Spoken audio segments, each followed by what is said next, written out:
evil spirits. I could have seen in movies like Conjuring, Chandramukhi, Bhool Bhulaiya, 1, 2. So then emerged the concept called germ theory of disease. Then we are coming to the most accepted, which was initially most accepted concept of health and disease, that is called as the epidemiological triad. So what are the 3 things important for a movie? Okay, what is the recent movie you saw? Maybe Mission Majnu or Tunivu, Varise? I hope everyone would have seen. So 3 things: hero, heroine, villain. So agent, host, and the environment. So we have 3 things: agent, host, and the environment. So these 3 things, they form the epidemiological triad. So for example, you can take any disease. Even you can take malaria. So you're taking what? Malaria. So for malaria, what is the agent? Agent is Plasmodium. So Plasmodium, vivax or falciparum or malariae or oven. Then who is the host? The host, we have man. Man is one of the host. Then environment. So what is the environment? Which brings together the man and the mosquito, that is breeding, which leads to breeding of the mosquitoes, that is water collections. So water collections, it leads to laying of the eggs of the mosquitoes and leads to the breeding of mosquitoes, and it leads to the bringing of malarial disease. This is the first initially accepted scientific model, epidemiological triad. Then what happened is, in this epidemiological triad, we had the agent, host, and the environment. Here they added something called time. So what is the time? Kya? Time mein kya hai? So time means like incubation period. What is incubation period? The time between the entry of the disease agent into the man. Today, now, a COVID virus is entering into my body. So what is the time for me to develop the symptom of cough, the sore throat? So the time of development of symptoms from the time of the entry of the infectious agent into my body, this is called as what? Incubation period. So if we add this time, then it becomes a triangle of epidemiology. So what is the next thing? It becomes the triangle of epidemiology. Then slowly, these things, the epidemiological triad as well as the triangle of epidemiology, they were not able to describe the diseases like diabetes, hypertension, those non-communicable diseases, and certain diseases. Why? Because if you see in these diseases, so if you take diabetes, instead of agent, they told we can use something called causative factors. So they are not using the word agent, they are using the word causative factors. So what are the causative factors for diabetes? Okay, you're going to get diabetes. What are the causative factors? It can be obesity. Your obesity can lead to diabetes. Then physical inactivity. Then your family history. So these are all the causative factors. Then second one is called host factors or the population characteristics. Like the Asian population, if you see, the Asian population, we are rice eaters. So we are more prone for diabetes compared to those population in Europe or America. Third one is environmental factors. What they are including in this third environmental factors is they are including our social factors. We are all eating rice, so more carbohydrates.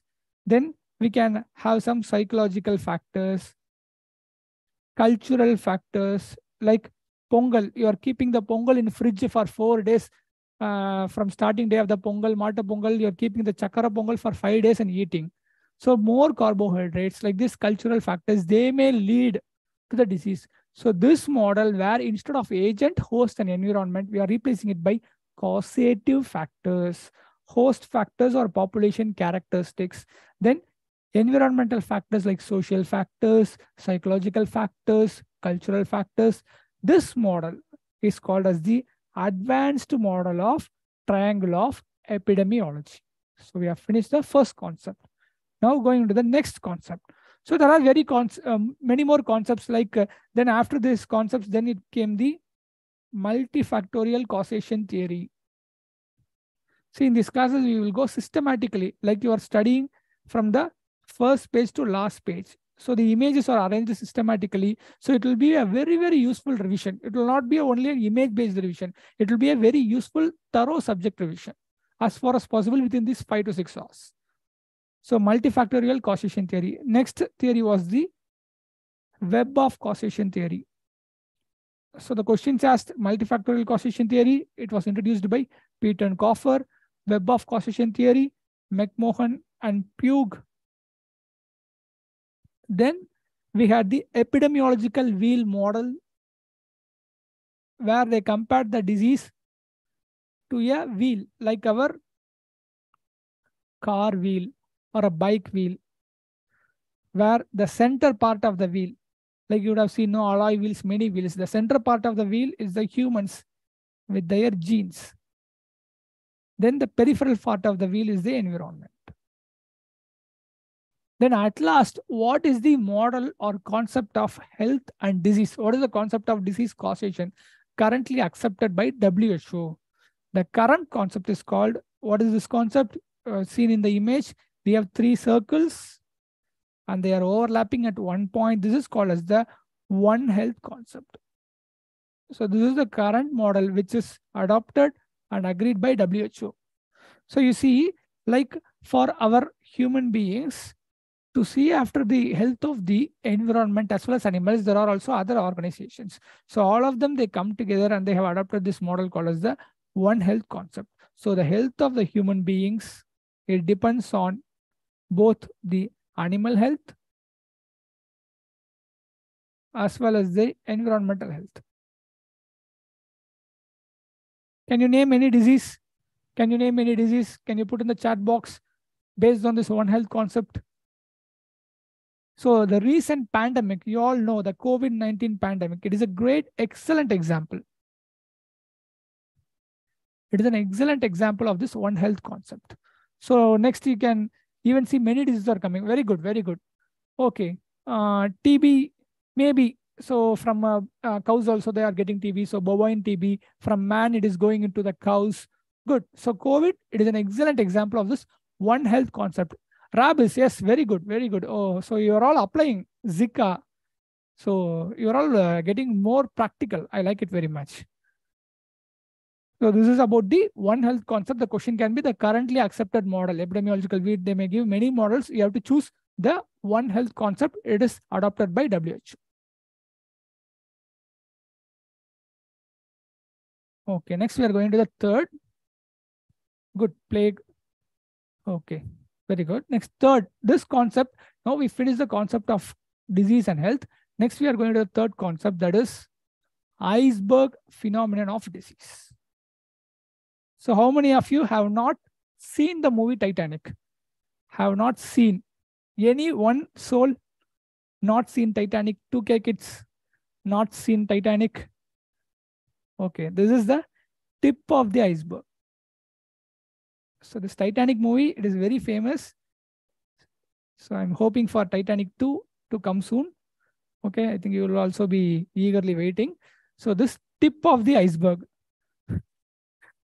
So it's good. Some people have not seen Titanic. Okay, the tip of the iceberg phenomenon. See, when you go in a ship, if you see, you can see only the tip.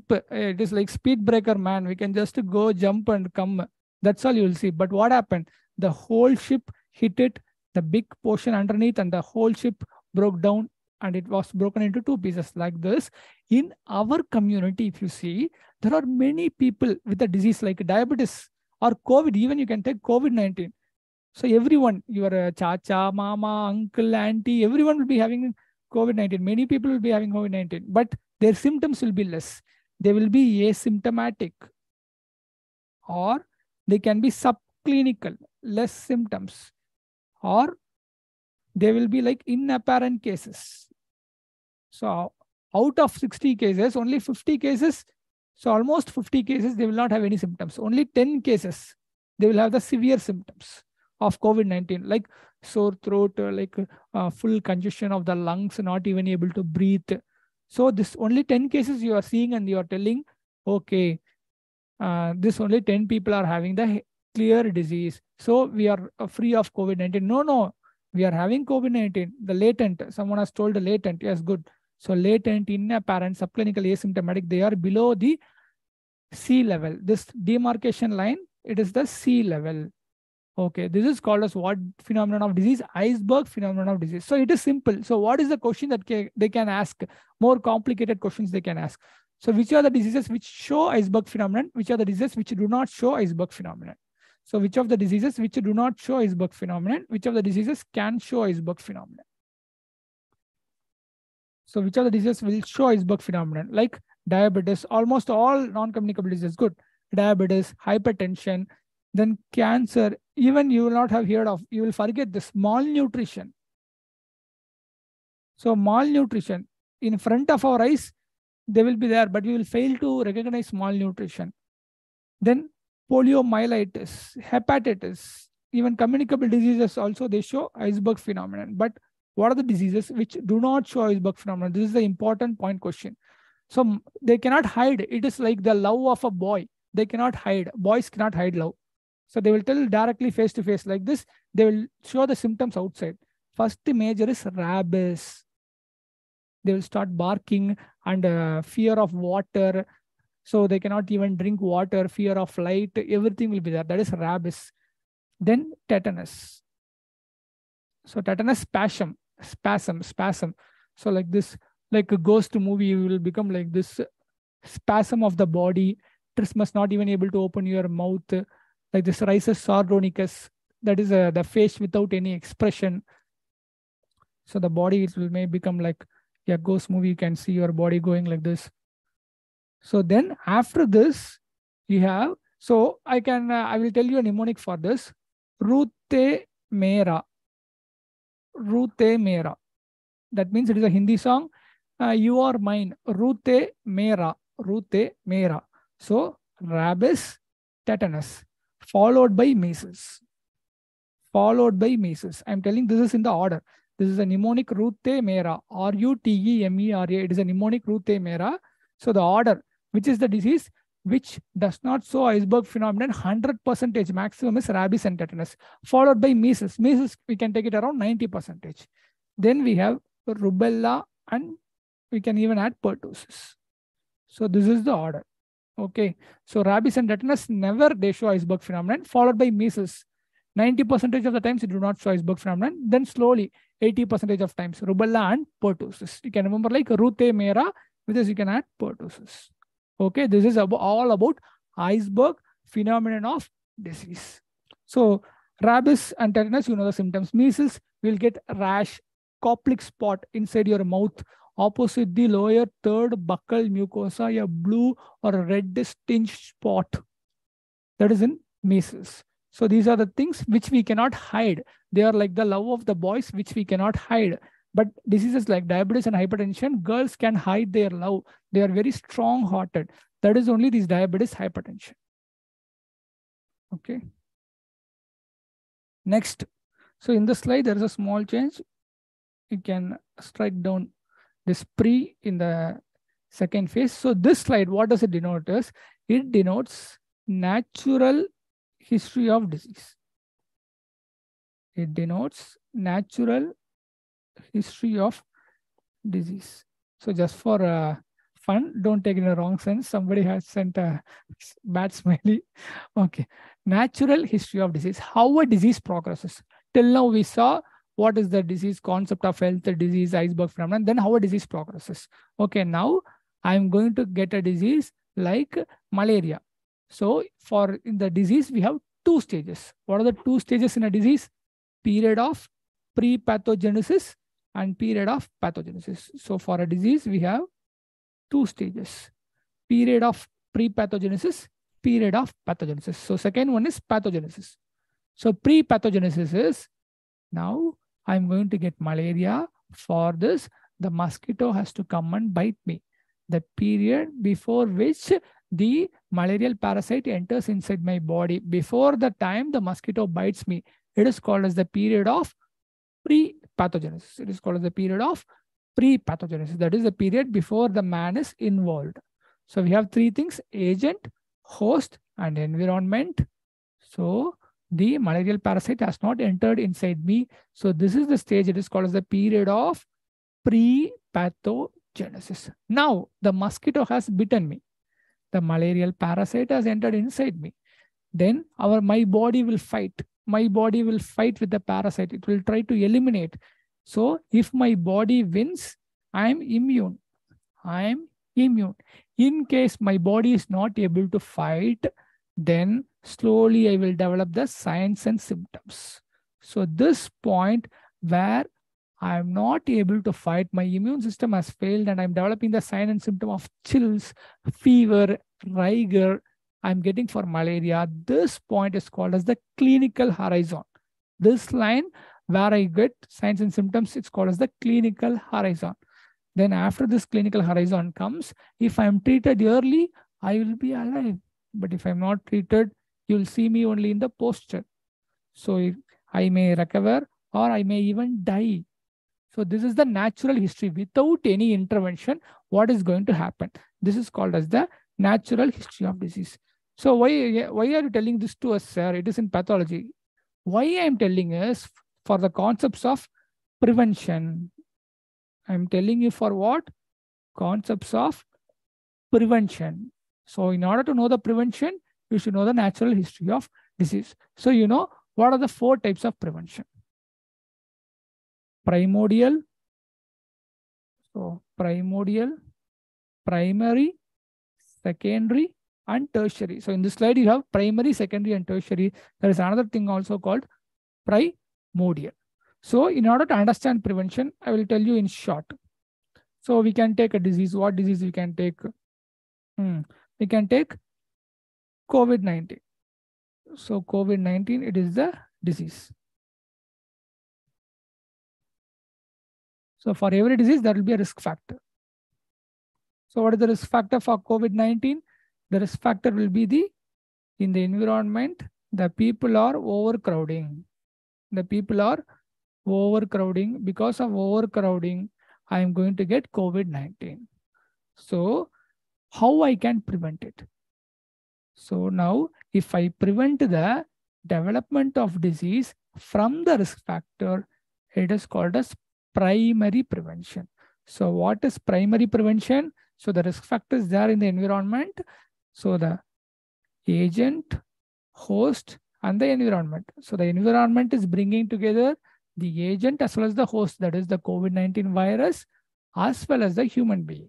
So I'm going to prevent this. How I'm going to prevent this? I'm going to quarantine the people, or I'm going to make the people, I'm going to put a lockdown. So by lockdown, we are implementing what prevention? We are doing primary prevention. So we are doing primary prevention. So I am not allowing the development of disease from the risk factor.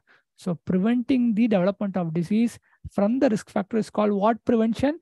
Primary prevention. So where you are doing primary prevention, you are doing it in the phase of PrePathogenesis, that is before the development of disease. So in the question, if it is there, the disease has not developed, but there are risk factor. So if you are preventing the development of disease from the risk factor, then it is what prevention?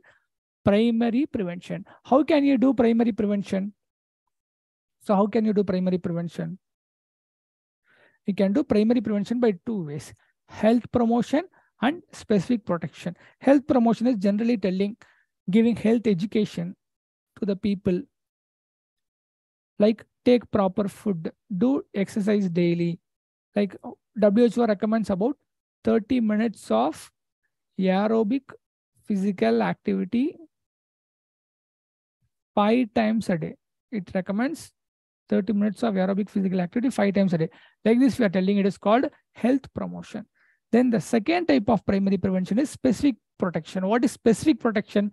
Specifically, we are preventing against a disease. So specific protection, we can tell putting vaccination.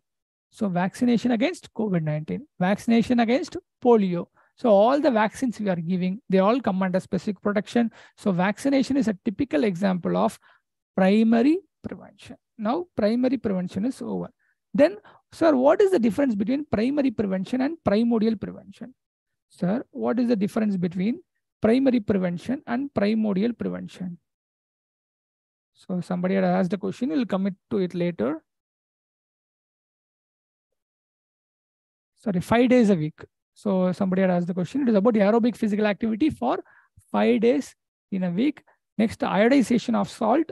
Iodization of salt, it is what type of prevention is the question asked? So iodization of salt, it is an example of primary prevention. So in India, we have the risk factors. So we have very less amount of iodine in our salt in India, mainly in the, if you see in the areas where the water can come from above to below, it will erode all the mineral contents in the soil. So we are having less amount of iodine. So we are adding iodine to salt. Iodization of salt is an example of primary prevention. Next one is this Tobacco Act. So Tobacco Act is primordial or primary. So in Tobacco Act, we have to be clear and we have to ask. So here he's seeing a poster or an advertisement of a tobacco. In the tobacco cigarette packet itself, they will be there. Smoking tobacco is injurious to health. Or you can see smoking tobacco is injurious to health. This advertisement is there. Already the risk factor is there. Everyone in India, it is selling the tobacco. In India is selling tobacco. So we are preventing the disease by putting the advertisement or poster. So it comes under primary prevention only. When can we tell tobacco act as a primordial prevention? When can we tell this? So India completely bans. So India has banned cigarettes. A country, if it completely bans cigarette, then there is no chance of getting a cigarette. There is no chance of development of a risk factor. So what is primordial prevention? It is nothing but preventing the development of risk factor. So risk factor is smoking. Smoking leads to, so what is the disease? Disease is cancer, mouth cancer. Smoking leads to cancer. So smoking leads to cancer. So here we are preventing the cancer by putting on the posters or in the cigarette packet, we are putting this symbol. So people are not going to smoke because of this, we are telling. So that comes under primary prevention. But in case if we completely ban cigarettes in our country by the government, then it can come under primordial prevention. Primordial prevention means preventing the development of risk factor itself. For example, for diabetes, what is the risk factor? Obesity. For hypertension, we also have a risk factor as obesity. In case if you prevent the development of obesity in the child, then preventing obesity for development of diabetes is a risk factor, we can take cardiovascular disease. So now we are taking a disease like cardiovascular disease. So now we are having obesity. Okay. So risk factor, disease.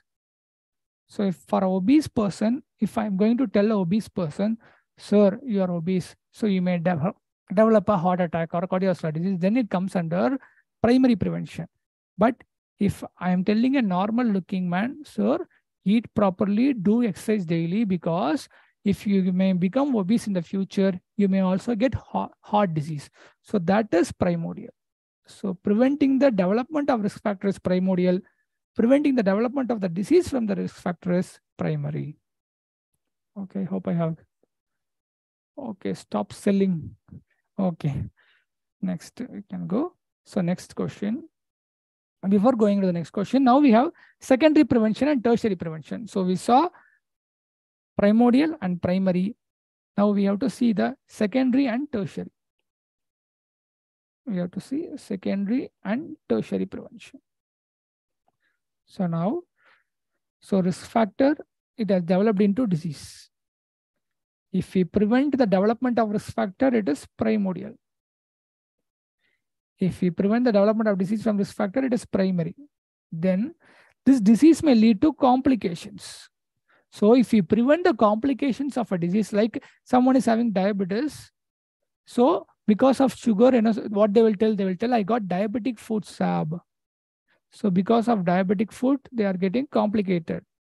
This is a complication. So we are preventing the complication. This type of prevention is secondary prevention. So what is secondary prevention? We are preventing the development of complications of the disease from the disease by treating the disease at an early stage. At the early stage of a disease, we are treating. So it is nothing but early diagnosis and treatment. So what is this? It is early diagnosis and treatment. What are the questions they can ask in the exam? In the exam, they can ask you, like a patient is coming to the hospital, you are screening. So what is the program? National NPCDCS, National Program for Prevention and Control of Cancer, Diabetes mellitus, cardiovascular disease, stroke. In this program, what they will do, they will tell the patient to come, or anyone normally coming. If he is more than 30 years, they will check for the BP and they will check for the blood sugar. So that is a way of early diagnosis and starting treatment early, amlodipine 2.5 mg or metformin 500 mg. So this early diagnosis and treatment, most of the programs, health programs, they are at the level of which level of prevention? Secondary prevention, screening for cancer, all cancer, like oral cancer, breast cancer, colon cancer. For all cancers, the screening is what type of prevention? Secondary prevention. So next, we are going for tertiary prevention. So because of diabetic food, we are removing the leg. See, this is the person. Okay. See, he has got diabetic food. His leg is removed. So we are removing the leg. So for the person, we are removing the leg. Okay, now he is having only one leg. With one leg, he has to walk. So now we are keeping an artificial leg. What we are doing, we are keeping him artificial leg. So this is called as a tertiary prevention. We are giving an artificial leg. This is called tertiary prevention. So one component of tertiary prevention is rehabilitation. One is rehabilitation. So this rehabilitation, it is not only physical. So giving artificial leg is physical. Giving him some new job, vocational. That is called vocational rehabilitation.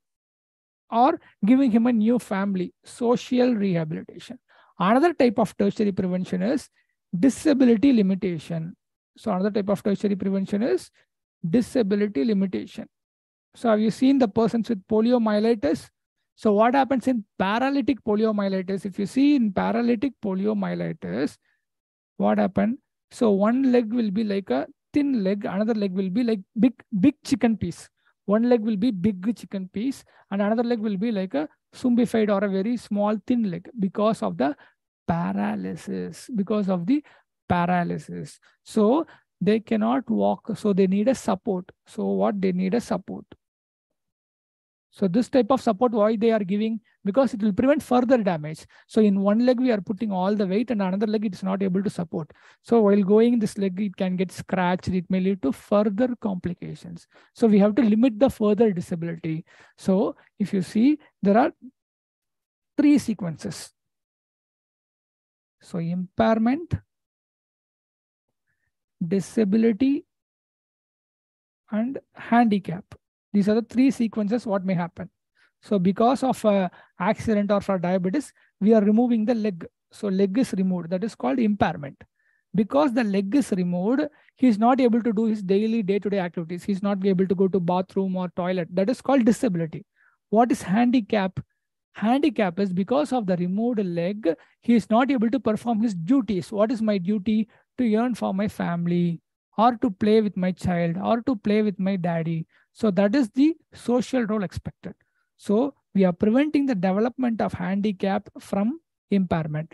This is one of the components of tertiary prevention. For this, we are doing disability limitation, like giving some walking stick or some support so that they will not have any further damage. So tertiary prevention, we have 2 things. One is rehabilitation and another is disability limitation. Okay, now identify the type of prevention in this diagram. So we have this diagram. So screening. So screening is secondary prevention. Like screening, what we are doing, early diagnosis and treatment is secondary. Okay, good. All of you have done good. It is tertiary prevention. So this prevention is tertiary prevention. So we are giving the walking aids for the people with, this is the poliomyelitis. You can see the image, the legs. So this is like a normal leg and this is a leg. So they have also did some surgeries and all. So this is like a normal leg. You can see here the muscle, but here you can see there is less muscle. This is because of paralyzed. So they are giving like crutches, walking support aids. So by giving the support aids, they are preventing further disability. This comes under disability limitation component. So tertiary prevention has 2 components. One component is rehabilitation. Second component is disability limitation. It comes under disability limitation. Okay. Okay, good. DD, there can be many DD, differential diagnosis. You can see it in medicine, no problem. So next, what is the significance of this picture? So next topic we are going is disease control, disease elimination, disease eradication.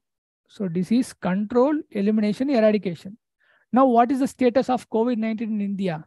It is controlled because it is not a public health problem. So it is like a controlled, like I'll tell you in easy way. See, you are in a madly, deeply in love with some person. Okay, she or he is all over you from brushing to night to sleeping. Every time you are thinking. So if you are reducing her thoughts or his thoughts to only around 5 times a day, then it can be controlled. So you can work normally without affecting your studies. You are able to think about her just 2 or 3 times a day. Okay, that is control. So it is not a big public health problem. So there is no lockdown. Then it is our disease has been under control now in India. COVID is under control, but it is not in control in China. In China, it is like an epidemic now there. But now in India, it is under control. Next, what is elimination? Elimination is we will fix a target, because what do you mean by eradication? Means taking your lover out of your heart completely. So not even 0.001% is about her. Like doing a brain surgery and removing all her thoughts, that is only eradication. Removal of the disease causative agent from the both the humans as well as from the environment. You cannot see COVID virus even in the ditch. You cannot see polio virus even in the sewage water or anywhere, not in the man, not in animals, not in environment. It should not be anywhere in India. Then only we can tell it as eradication. Eradication means complete removal. Complete removal or termination by eradication of is termination by removing the roots. Like the where, like removing the roots. We are removing the roots completely. That is only eradication. So from going from the stage of control to eradication, we need an intermediate stage that is called elimination. For elimination, they will keep a level. So that elimination level, which is mostly asked for leprosy, is what is the elimination level of leprosy? India has eliminated leprosy. India has eliminated tetanus, both neonatal tetanus and maternal tetanus. These are the diseases which India has eliminated. For leprosy, the level is less than 1 case per 10,000 population. They will keep a level and they will see. So, okay, next in future, they will go for eradication. Okay, there's like 3 stages. First, heroine entry, then love, then marriage. Like this only, control, elimination, eradication. So for elimination, they will keep some levels, targets. For leprosy, which is asked more, it is less than 1 case per 10,000 population. Okay, then last is only eradication. So now the question they may ask, which are the disease eradicated all over the world? Which is the disease eradicated all over the world? So we have not eliminated TB. We are trying to eliminate TB. Okay. Yes, good. Smallpox. Smallpox, it has been eradicated. Diseases eradicated all over the world is, one is smallpox. Eradicated all over the world. You will not find anywhere, even the virus you will not find in the ditch or sewage or animals anywhere. That is, second is in polio virus, 2 types of viruses are eradicated all over the world. One is polio virus type 2 and type 3. These 2 things we have eradicated all over the world. So type 2, I think it was in 2012, type 3, 2019. So the WHO only will give the certificate of eradication. Who is giving the certificate? The WHO is only giving the certificate for eradication. If there is no disease for 3 years, they will have some time. So if there is no occurrence of a disease for 3 years, they will give the certificate. Enjoy, keep the certificate, they will tell. So the whole world, the type 2 was eradicated in which year? 2012. Type 3 in 2019. So the only polio virus which is not eradicated till now is type 1. So which is not eradicated? Type 1 polio virus is not eradicated all over the world, but type 2 and type 3 are eradicated. So there is another way of telling this polio virus. It is called as wild polio virus. Wild means naturally occurring. So you may see in the news, sir, I'm seeing in the news, sir, India 1 case reported, America 1 case reported. What you are seeing in the news is nothing but vaccine virus. So don't confuse. Don't get confused. That is vaccine virus. So what you are doing for the good, you may do something as good for your parents, but they will feel bad. No, like this, we are trying to put vaccine and prevent. But the vaccine itself coming and cutting your eyes, like this, the vaccine itself, it is going on and it is causing the disease. That is vaccine virus. So be clear, that is wild polio virus. Type 1 is only not eradicated in the world. Type 2 and type 3 are eradicated all over the world. So where it is there? Sir, in India, polio completely eradicated. So if you see the WHO, it divides the world into regions like India, Sri Lanka, and we have some other countries. We come under which region is Southeast Asian region. So WHO divides the world into 6 regions. We come under Southeast Asian region. Another region is America, North America and South America. Sorry for the bad drawing. American region. Then we have the European region. Then we have the African region. Then we have the Western Pacific. This China, Australia, New Zealand, they come under Western Pacific. Which region polio is not eradicated is, that region is called Eastern Mediterranean region. What is this region? Eastern Mediterranean region. What you can see in this region, we have our neighbors Pakistan and Afghanistan are in this Eastern Mediterranean region. So in this region only still type 1 wild polio virus is there. So type 1 polio virus is there in Pakistan and Afghanistan. Before 1 or 2 years, it was also in Nigeria, but in Nigeria, no cases. So now we have only Pakistan and Afghanistan where we have type 1 wild polio virus. So only you see many people who are going to Hajj and many places, they will take polio vaccine. Not only children, the adults also will take. So when you go for pilgrimage, you will notice this. Okay, this, am I clear? So which is not eradicated? Type 1, it is not eradicated. So this is the certificate. So usually when they will give the certificate, this certificate, it will be given after 3 years. When there is no case, this certificate will be given. This is the certificate given by WHO, World Health Organization. Okay. Next picture. So we have finished the disease control, elimination, eradication. Next, we are going into study designs. So what is the epidemiological study design?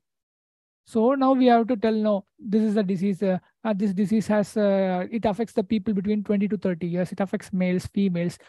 We are doing research. So this, not to do research, we need some study design, some methodology we need. So in the study designs, they can be broadly divided into 2 types. So study design, they can be broadly divided. One is qualitative, quantitative, that is another level. So just, you know, but it is a higher level for you. So don't worry, just for understanding qualitative research, quantitative research. In this quantitative research only, what we are seeing in our PARC book for the undergraduate level, we have 2 types of study designs. One is observational study and another is interventional or experimental study. So one is observational study. Second study is interventional study or experimental study. Observational study means just watching. We do nothing, just watching what is happening. That is observational study design. Interventional or experimental study is already people are taking a drug. Like for COVID, they are taking a drug called remdesivir. Now I am going to introduce a new drug, ADrPlexus. So I'm introducing a new drug from the company and I'm giving. So if I'm giving a new drug, then this type of study is called interventional study or experimental study. I have to introduce some intervention. Okay. Next, observational study designs, they can be further divided into 2. So one is descriptive and another is analytical. So what is descriptive? Just describing. You are having a car, BMW car, just describing. The car length is this much, width is this much, 4 people can sit, 5 people can sit. That is only descriptive, just describing. Only describing. Okay. What is analytical study? We are comparing a BMW car with Maruti car. So BMW car with accident, it will cost a lot of money. But Maruti car, we can easily go to repair shop. But BMW safety. But Maruti safety, we cannot tell accurately. It depends on the crash test. Like this, we can compare 2 groups. If we compare 2 groups, then it is called analytical study. What is analytical study? We are comparing 2 groups. Descriptive study, we are telling only about 1 group. So under descriptive study designs, we have case report. For example, the first case of COVID-19, it comes today in Chennai, we detect the first case of COVID-19. If you are telling about his age is this much, he had this symptom, that is called case report. Now we are having, for a family, there are 5 people, they develop the disease. We are describing about the 5 people. So 3 people had fever, 2 people had shivering. So this is called case series. Third one is cross-sectional study. Third one is cross-sectional study. So case report, case series, cross-sectional. Cross-sectional study means we are doing a study on hundreds of people or thousands of people. What is cross-section? One section at the same time. At this time, now time is like 12:55. I'm going to go and ask all the people in India, or at the same time, I'm going to ask them only once in their life about this disease. I'm going to ask them what you feel, whether you are having hypertension, yes or no. So the time we are taking, it is like taking a snapshot. So another name that is given us, it is like a snapshot. Cross-sectional study is like a snapshot. Then we are coming into analytical study, comparing 2 groups. Here only we have our famous case control study. We'll see in later in detail, case control study. Then cohort study. Third one is correlational study. Correlation means for comparing 2 countries. If you see all the study designs, the unit of the study is a individual. Individual means single man. But for this correlational study, the unit of the study is a population. What is the unit of the study? On whom we are doing the study. The unit of the study for correlational study is like a whole population. Comparing the meat consumption of India versus England. Comparing the milk consumption of Sri Lanka versus America. So correlational study, the unit of the study is a population. For all of the studies, the unit of study is a single individual. Next, you are coming into experimental or interventional studies. It is simply, you can remember only randomized control trials. Non-randomized trials, we will not consider as big, but important is randomized control trials. This is the trials by which our vaccines for COVID-19, drugs for COVID-19, any new drugs it is developed using this interventional study. What they will do for diabetes, already metformin is there.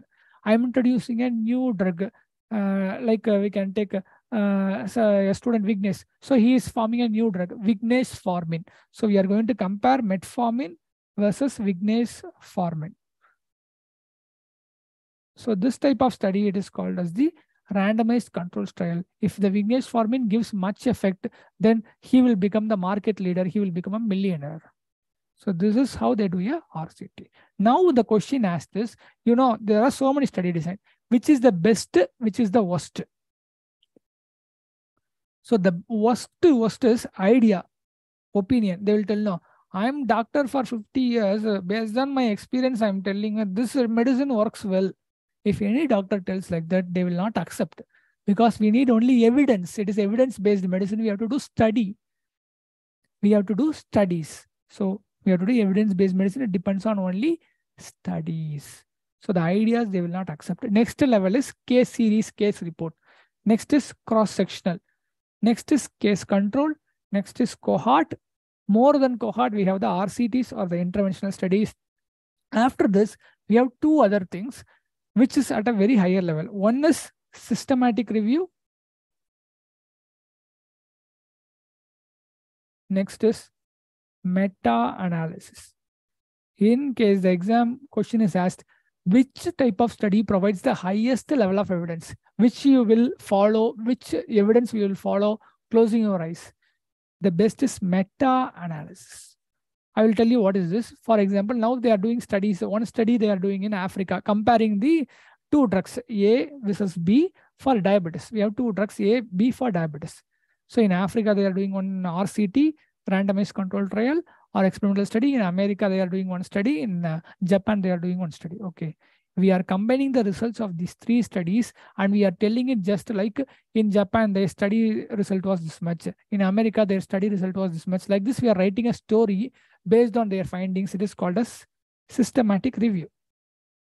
Then the next step is we are taking the studies, first study, second study, third study. The result of the first study, 30 out of 50. Result of the second study, 40 out of 50. Result of the third study, 10 out of 50. We are adding the 3 results and we are combining into a single result that is called meta-analysis. Like RCT is like a single superstar, but meta-analysis is superstar of superstars. We are combining all the superstars of the Tamil industry, Hindi industry, Collywood, Bollywood, Mollywood, and we are giving a single superstar in numbers. That is called as meta-analysis. Which is the best study design of all the study designs? It is meta-analysis. Okay, good. Next concept, epidemic, endemic, pandemic. So epidemic, endemic, and pandemic. Suppose now in our place, there are 50 cases of malaria. Okay, there are 50 cases of malaria. Normally in Chennai, during the month of like January, we can take, there will be 50 cases of malaria. This is normal. Regularly, I'm going to eat 2 idli daily. If it is there, then it is called endemic. What is endemic? Endemic means a disease is constantly present in a given population. A disease is constantly present in a given population is endemic. Now, suddenly, instead of 50 cases in Chennai, the case number has increased to 500. This is called as epidemic. So what is epidemic? Epidemic is nothing but sudden increase. The increase should be sudden. Sudden increase in the number of cases. Epidemic, it can also be told like in India, usually we will not get a disease like yellow fever. So in India, yellow fever 0. But suddenly if we get even 1 case of yellow fever, it can also be told as an epidemic. So epidemic is nothing but sudden increase of the number of cases or sudden appearance of a case which does not usually occur in an area. That is called as the epidemic. Third one is pandemic. So what is this pandemic? So now an epidemic of COVID-19 is occurring in China. Then if it is occurring in another country, in another WHO region, that is from China, there is an epidemic. Another country in England also, there are more COVID cases. So when they are occurring in more than 2 countries, which are from 2 different regions, then we can tell it as a pandemic. That is an epidemic occurring all over the world. Cases occurring all over the world in large numbers, in more than expected numbers. So the cases are occurring in more than expected number is epidemic. If the more than expected number cases occurs all over the world, then it is called as a pandemic. Okay. So next, study designs. We are going into the case control study. So case control study, what is this study? It is a type of a what study? Analytical study. What is analytical? Analytical means what we are doing? We are comparing 2 groups. So we are comparing 2 groups. So what are the 2 groups we are comparing in case control study? We are taking from the population. We are taking the people. Now what study we are going to do is whether lung cancer is caused by smoking. This is the research question. So in your college, you are doing MD, general medicine, or you're doing some PG. So you have to do a thesis. For doing a thesis or research, you have to use this study design. So first we can take, our question is whether lung cancer is caused by smoking. So what we do in a case control study, we start from cases and controls. So we are starting from the deceased people. So we are starting people with lung cancer, 50 people we are taking, and we are taking people of the same age, normal people. They should be matched. What is matching is lung cancer 50 people means normal people 50. They should be almost of the same age and their gender, they should match. Next, in the people with lung cancer cases, we see how many people were smokers and how many were non-smokers. Similarly, in the controls, we are also seeing how many people were smokers, how many were non-smokers. So this type of study where we proceed from the disease to identify the risk factor, we are going against the time. So the disease has now occurred in 2023, but he has been a smoker since 2010. So we are going against the time in the reverse direction of time, and we are inquiring about the risk factor, and we are identifying the risk factor. This type of study is called what study? Case control study. So we are identifying the risk factor. This study is useful for identifying the risk factor. So mainly it is the one way of identifying the risk factor for rare diseases. So we employ this study for which kind of diseases? For rare diseases, we employ this study. So what we can do with this study? Now we can form a table called 2x2 table. This is the basic. So what table we form? 2x2 table. People with the disease, people without the disease. Then out of the people with the disease, how many were smokers? How many were non-smokers? How many were exposed? How many were not exposed? Then out of the people without the disease, how many were exposed? How many were not exposed? So how will you write the exam? In the exam, you will write from left to right. So left to right. So A, B, C, D. So this is how you draw a table for a case control study. Sir, why draw this table? What they ask is in exams is odds ratio. They ask odds ratio. So odds ratio is nothing but it is a cross multiplying ratio. It is nothing but what? It is a cross multiplying ratio. Odds ratio, it is a cross multiplication. So we are cross multiplying. So what we get? We get AD by BC. So what we are getting? AD by BC. This is how we get odds ratio. So what are the things in this odds ratio? If the odds ratio, it is more than 1, equal to 1, or less than 1. If the odds ratio is more than 1, then the risk factor, it causes the disease. If the odds ratio is less than 1, then we will not tell it as a risk factor, we will tell it as a protective factor. For example, smoking is a risk factor for lung cancer. The same way, what is a protective factor?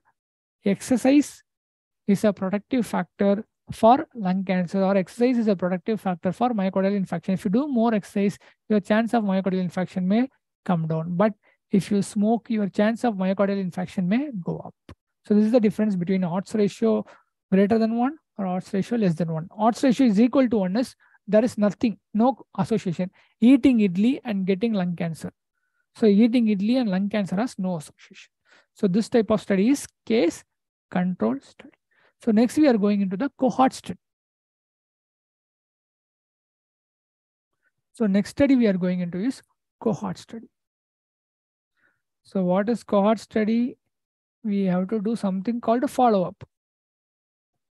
What is follow-up? For example, we have a population. Okay. Now for this population, what we can give for, we can take some of the population, they are having alcohol. Some of the population, they do not drink alcohol. So we are going to see how many are developing liver cirrhosis. So this is exposed people, they take alcohol. Here, they do not take alcohol. Now, in the alcohol taking people, how many are going to develop liver cirrhosis? Some of the people, they will not develop liver cirrhosis. So liver cirrhosis is not caused only by alcohol. Even other things like fatty cirrhosis or other things can also occur. But it is very, very rare. Even hepatitis virus can also cause cirrhosis. So how many are having liver cirrhosis? How many do not have liver cirrhosis? So now also we have 4 groups. So alcohol plus exposed, alcohol minus non-exposed. From the alcohol plus exposed, some of them, they will develop cancer. Some of them, they will not develop cancer. So in the people who do not take alcohol also, some of them will develop cancer. Some of them, they will not develop cancer. So this type of study where we have to follow up these people, because today I'm taking alcohol, tomorrow itself I will not develop cirrhosis. It will take some time, a time period of 5 years or 10 years or 15 years. This type of study, which involves follow-up, it is called as a prospective study or a cohort study. So cohort study, it is also called as a prospective study because it involves follow-up with time. Now I have given a question here. So this is an example for a cohort study. You have to form a 2x2 table and you have to solve. You have to calculate relative risk. We can see who calculates the relative risk first. Come on, try it. You have to calculate relative risk. So we have the sum here. And the same here. This is plus, this is minus, exposed plus, exposed minus. So exposed. So we have 50 people who are exposed, 50 people who are unexposed. So diseased in exposed is 30. Diseased in unexposed is 20. So this is how you form the 2x2 table. So this is how you form the 2x2 table. Anybody got it?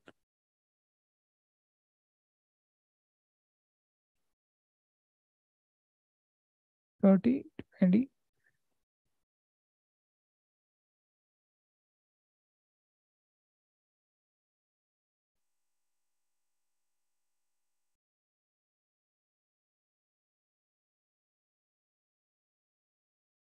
This is the sum. Yeah, okay. So what is relative risk? If somebody has answered, you will go for finding relative risk. We have a formula. It is nothing but incidence of the disease in exposed divided by incidence of the disease in non-exposed. So incidence in exposed, incidence in non-exposed. So first you are putting the things in the table, then you are going to use the formula. So relative risk is equal to incidence in exposed by incidence in non-exposed. So what is incidence in exposed? 30 people out of 50 people got the disease in exposed. What is the incidence in non-exposed? 20 people out of 50 people got the disease in non-exposed. So 30 by 20, 3 by 2, it is 1.5. Did you get 1.5?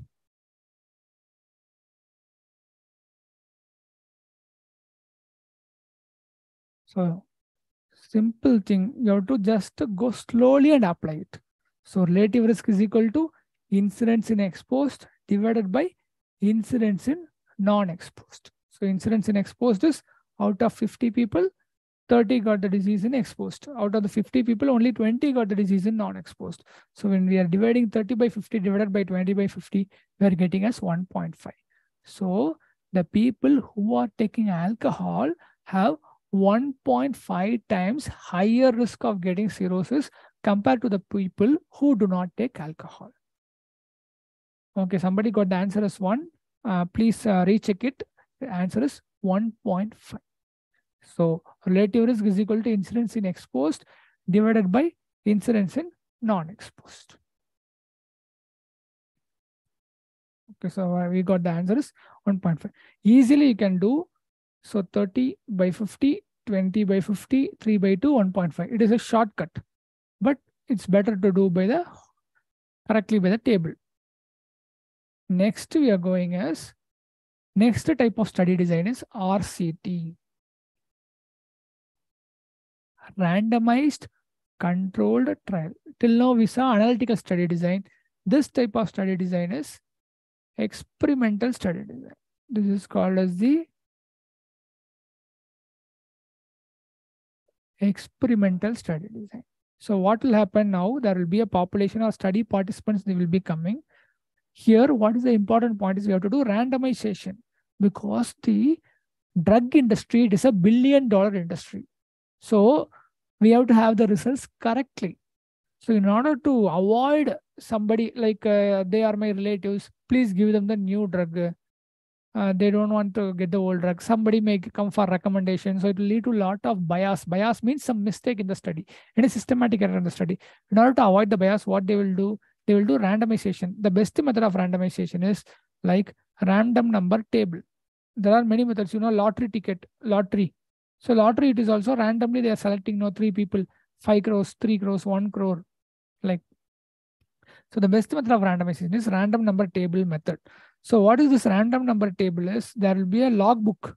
There will be a book. In this, the numbers will be written randomly. So first, number 3 patient, go to the first group. Next number is number 7. Number 7 patient, go to the second group. Number 10 patient go to the first group. Like this, the numbers will be in randomly. So we may not know which patient goes to which group. Like a drug, treatment A is a new drug. Treatment B is a old drug. So we are comparing metformin with a new, like Vishwaformin. We are comparing a new drug. Vishwaformin is a new drug in the market for diabetes. We are comparing the new drug with the old drug like metformin. So in order to avoid the drug company making only healthy people go to the Vishwaformin group and only very poor people or people who are not healthy to the metformin group, we are doing this method of randomization. Which is the best method of randomization? The best method of randomization is using a random number table. What is this random number table? It will be like a log book, small printed book, like your table book or third standard, fourth standard you have studied, no, 2 2s are 4, 3 2s are 6. That book. In this, we have the numbers. So these numbers, by randomly, we are allocating them into 2 groups. By randomly allocating all their characteristics, like their age, gender, smoking, alcohol, all characteristics get equally distributed between the 2 groups. So the 2 groups becomes comparable. So the 2 groups, a mother cannot differentiate between the 2 sons or 2 daughters or their children. Like this, by doing randomization, we will not differentiate. So both the groups become comparable. So this is the main heart, which is the heart of RCT, randomization. So randomization is the heart of RCT. So we can do this RCT in 2 ways. We can do the RCT in 2 ways. In the first method, what we are doing is, one group, it will be given the treatment A, another group, it will be given the treatment B. Then we will see the result and then we will tell to the analysis and we will tell the results. So this type of group where only one group receives only one type of treatment, this type of RCT is called a parallel group RCT. Where one group receives only one type of treatment. Another type of treatment is crossover. So what it is given in the picture, if they give the same picture and ask what type of RCT, it is a crossover. What is this crossover? First, we are taking 2 drugs for hypertension. One is amlodipine, another is a new drug we can take. They are taking amlodipine, new drug. For first 5 days, they will take amlodipine. Another group, they will take the new drug. Then they will wait for another 10 days to wash out the drug because the effect of the old drug should not influence the future result. Then after this, the same group which has taken treatment A will take treatment B. The same group which has taken treatment B will take treatment A. So this type of study where the one group takes both type of drugs, but they will give us some time interval between the taking of drugs so that the remains of the drug in our body can be washed out. So this type of design is called crossover design. So for your level best, you can remember in RCT, we have 2 types of RCTs. One is parallel group RCT and another is crossover RCT. So parallel group RCT and crossover RCT. In this, the best type of RCT is crossover RCT. So next, they're going to the map. Yes, the correct, as one participant has told, in this crossover type of RCT, here each patient, they will act as their own control. They will act as their own control. While taking amlodipine,